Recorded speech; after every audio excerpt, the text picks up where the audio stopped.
Hello and welcome to this review for Transformers Studio Series Mohawk.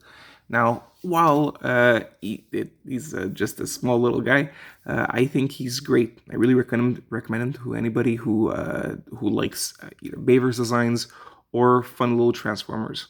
Now, what's quite precious about this guy is that he's basically the only new figure for your Baver's collection of this scale. We're also getting a Bumblebee, but he's for a smaller scale.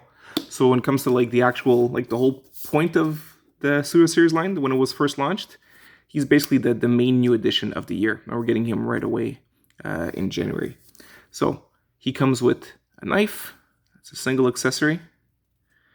And if you're wondering if he had a knife in the movie, he did. He has it right before he gets shot. And speaking of getting shot, you can actually recreate that kind of event. And it's a function not shown in the instructions, but his head can actually be like removed. So like, let's say he's shot like, I'm gonna get ya. There you go. And it's intentional for sure because it's the same peg of its 5mm peg, just like an accessory. And as you saw, there was another function I just showed you is that yes, he can open his head. Wow, his mouth. He can open and close his mouth. Now we're gonna close up his face. Face only a mother could love. Reminds me of like a chameleon. Now, obviously, it's not pretty, doesn't look great, but it's very well detailed and it does look a lot like the movie model. And now you also get to look at the paint, where it looks like he's been like spray painted on right a bit. So you've got some green all over the place and some white. While the rest of the coloring is very sparse in the robot mode, you'll see there's some really cool attention to detail done in the alt mode that I was surprised. And like even like for the eyes, right? You've got like the black and just a little speck of red to have it here. So it's minimal, but the important part is there. And I do like it better the way it's the spray paint thing. It has the right look compared to, for example, when they were trying to do a battle damage look in Siege, which ended up just looking like they were dirty or whatever. At least this looks like the intended effect. In the back, these can be changed the way you want them, so a bit more angled if you want them more like so. I prefer them like this. I think this is a bit more accurate, but you'll be the judge. And if you don't want the knife, you can stick it here in his back. However, I'll show you, I don't think this works well at all with the outline of the toy, because you can just see it there. It just, I don't know, it doesn't look great. It's not great storage for me, but I do appreciate it's there. So hey, storage.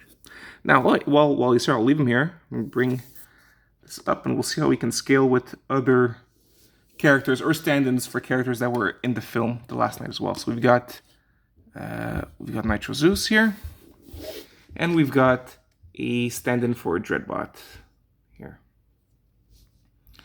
Yeah, in the movie, while the face looks a lot like what we had in the last night here, the body is fine. It's more the shell, right? He's not supposed to turn into a Chevrolet. Instead, it's supposed to be a Volkswagen bus, kind of like what we had with Wheeljack in Rise of the Beasts. In any case, for a stand-in, it's fine, and that's how they look all together. And I think the scaling is fine for what it is. He might be a tad. He might be too big. Now I'm thinking about it, he's a bit too big, but I think for collection, it looks fine like this. Now onto the transformation. Take the knife out. And the first thing you do is you push the head back. Yeah, like so. Now, what's fun about a motorcycle transformations, there's all this idea of like halves. In this case, you see them here. And I like the, not necessarily complexity, but it's always slightly unintuitive with a motorcycle where, like, for example, you'll have the character that's standing straight and then everything has to rotate a certain way. So in this case, what you have here is you've got what was all, upright now has to, or at least in the same, the parallel to each other is now opposite. So I think that's very well done. That's how you do it. So those go there. And now what you do is you're going to take the hand, the arm, and push the shoulder upwards. And now it connects two ways. There is a hole and a peg. It collects into the peg and the hole. That's how you do it. It's very, very secure connection, so that's good. Same thing here. Now you have them half transformed. Now the other bit is here. You bring the leg upwards. There is a groove that this can rest into. You don't need to do it now because it's just gonna like, well, I'm doing it here. We don't need to do it there. It's not essential to this moment. You're gonna plug in the 2 feet together, like so. And you're gonna bring this down, and this hole will go into that peg.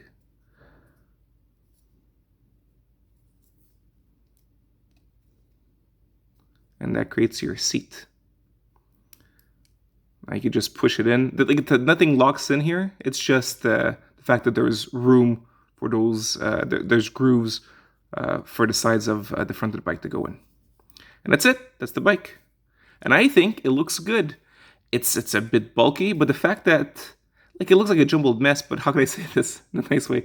The Bavers figures look like that anyways, so then when you all just smash it together, and it kind of all blends in, which I guess is an issue with designs of the Bayformers, but if you're making into a motorcycle, the fact that everything blends in together ends up looking just, to me, fine. It looks fine.